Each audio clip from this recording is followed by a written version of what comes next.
POCSO కేసులో రిమాండ్లో ఉన్న బండి భగీరథ్కు నిన్న హైకోర్టు బెయిల్ మంజూరు చేసింది. దీంతో ఇవాళ బండి భగీరథ్ చెర్లపల్లి జైలు నుంచి విడుదలయ్యారు. హైకోర్టు బెయిల్ మంజూరు చేయడంతో భగీరథ్ తరపు లాయర్లు చెర్లపల్లి జైల్లో బెయిల్ పత్రాలు సమర్పించారు.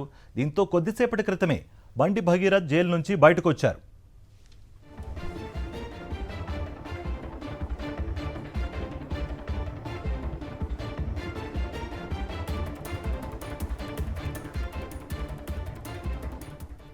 పోక్సో కేసులో రిమాండ్లో ఉన్న బండి భగీరథ్కు నిన్న హైకోర్టు బెయిల్ మంజూరు చేసింది.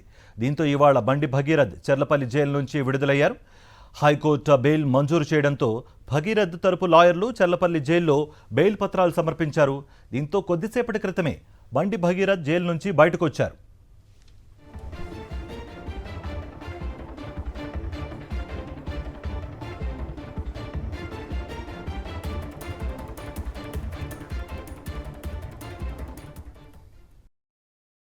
మరిన్ని అప్డేట్స్ కోసం ఛానల్ ను సబ్స్క్రైబ్ చేయండి. నోటిఫికేషన్స్ కోసం బెల్ ఐకాన్ పై క్లిక్ చేయండి.